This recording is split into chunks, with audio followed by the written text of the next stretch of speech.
प्रिय दर्शकों नमस्कार। यदि आपके बच्चों की उम्र शादी के लायक हो चुकी है और किसी कारण से शादी में लगातार देरी बनी हुई है, शादी के लिए कहीं पर भी रिश्ता पक्का नहीं हो पा रहा है, तो ये वीडियो आपके लिए है। आज मैं आपको राधा अष्टमी के दिन जल्दी शादी होने का एक ऐसा अचूक उपाय बताने वाला हूँ। यदि आपने इस उपाय को अच्छे से समझ लिया और मेरे द्वारा बताए गए तरीके से राधा अष्टमी के दिन कर दिया, तो यकीन मान के चलिए आपके बच्चों की शादी के लिए कोई न कोई अच्छा प्रस्ताव जरूर आएगा और शादी पक्की होने के प्रबल योग बन जाएंगे। यह उपाय यदि बच्चे खुद करना चाहें तो खुद भी कर सकते हैं, और यदि खुद नहीं कर पाते हैं तो ऐसी सिचुएशन में माता पिता अपने बच्चों के शीघ्र विवाह के लिए ये उपाय जरूर करें। कई बार जन्म कुंडली में ग्रह और नक्षत्रों के कुछ ऐसे दुर्योग बन जाते हैं जिसके चलते विवाह में लगातार देरी होती रहती है। रिश्ते आएंगे, बातें चलेंगी, लेकिन कोई भी बात, कोई भी रिश्ता सफलता तक नहीं पहुंच पाएगा, बीच में ही ब्रेक हो जाएगा। और यदि कई बार रिश्ता पक्का हो भी जाए तो एंड में जाकर बात बिगड़ जाएगी। कभी लड़की वाले मना कर देंगे और कभी लड़के वालों की तरफ से ना हो जाएगी।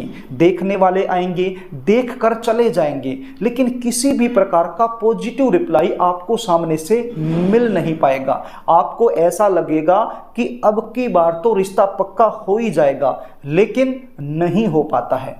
प्रिय दर्शकों, बच्चों की उम्र लगातार निकलती जा रही है, तो ऐसी सिचुएशन में माता पिता परेशान हो जाते हैं बच्चों की शादी को लेकर, क्योंकि माता पिता को बड़ी चिंता होती है अपने बच्चों की शादी की। तो प्रिय दर्शकों, आज आपको चिंता करने की आवश्यकता नहीं है। जो उपाय मैं आपको बताने वाला हूं इसको आपने अच्छे से समझ लेना है। कार्यक्रम आगे लेकर के चलूं, इससे पहले आपसे निवेदन करना चाहूँगा, यदि आप चैनल पर नए हैं और अभी तक आपने इस चैनल को सब्सक्राइब नहीं किया है तो मुझसे लगातार जुड़े रहने के लिए अभी इस चैनल को सब्सक्राइब जरूर कर लीजिए और बेल आइकन के बटन को प्रेस करके रखिए, ताकि हमारी आने वाली इसी प्रकार की नई वीडियो का नोटिफिकेशन तुरंत आपको मिल जाए और वो वीडियो आप आसानी से देख पाएं।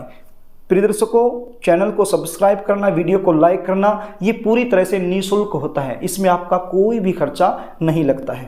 प्रिय दर्शकों, अब आप उपाय सुन लीजिए, इसको थोड़ा सा ध्यान से सुन लीजिए।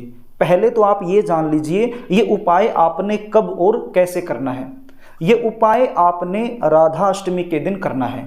अब की बार राधा अष्टमी 23 सितंबर 2023 शनिवार के दिन आ रही है, तो आपने यह उपाय 23 सितंबर 2023 शनिवार के दिन ही करना है। सुबह से लेके शाम तक किसी भी समय आप यह उपाय कर सकते हैं। राधा अष्टमी का जो दिन होता है वो अपने आप में पावन और पवित्र दिन माना जाता है, क्योंकि इस दिन राधा जी का जन्म हुआ था। तो प्रिय दर्शकों, इस दिन किया गया उपाय बहुत जल्द फलीभूत होता है। तो ये उपाय आपने इसी दिन करना है, सुबह से लेके शाम तक किसी भी समय ये आप उपाय कर सकते हो।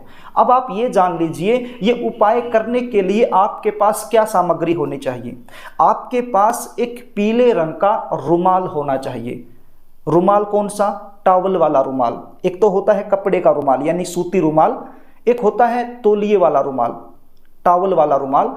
तो आपने जो टॉवल वाला रुमाल है वो लेना है पीले रंग का। और क्या चाहिए? 7 फूल आपके पास होने चाहिए, पीले फूल। कौन से?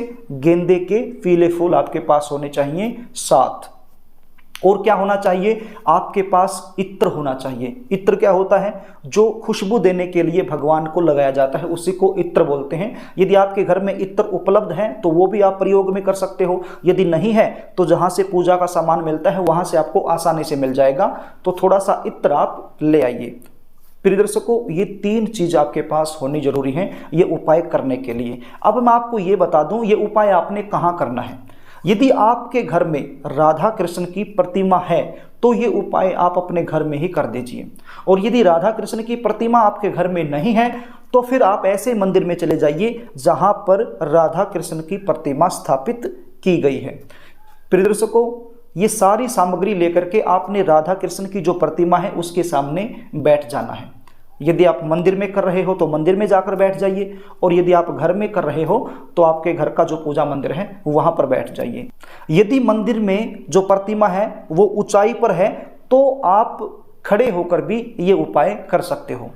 प्रिय दर्शकों, सबसे पहले आपने गणपति जी महाराज का ध्यान करना है कि हे गणपति जी महाराज, यह उपाय मैं अपने बच्चे की जल्दी शादी के लिए कर रही हूं या कर रहा हूं। और यदि आप बच्चे खुद हैं तो बोलना है कि यह उपाय मैं मेरी शादी में जो रुकावटें आ रही हैं उनको दूर करने के लिए कर रही हूं या कर रहा हूं। इस प्रकार से सबसे पहले गणपति जी का ध्यान आपने करना है, ताकि ये जो उपाय आप करो इसमें कोई भी विघ्न बाधा ना आए और निर्विघ्नता पूर्वक यह उपाय आपका सफल हो जाए, इस उपाय का 100% लाभ आपको मिल जाए।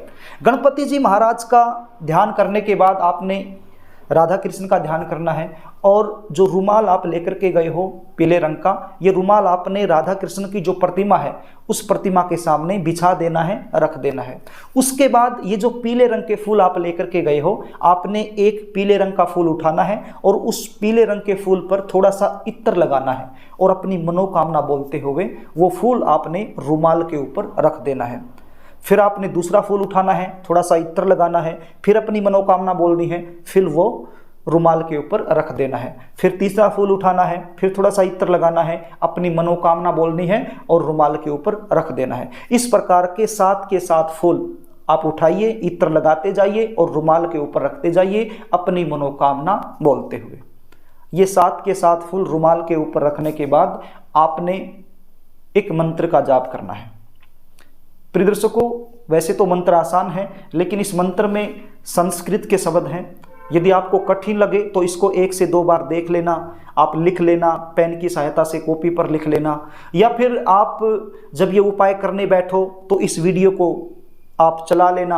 अब आप सोचोगे कि ये वीडियो हमें उस समय मिलेगी कैसे, तो इस वीडियो का जो टाइटल है उस टाइटल को आप लिख लीजिए, और जब भी आप ये वीडियो चलाना चाहें, देखना चाहें, तो इस टाइटल को YouTube में जा करके टाइप करके सर्च कर दीजिए, ये वीडियो आपको मिल जाएगी।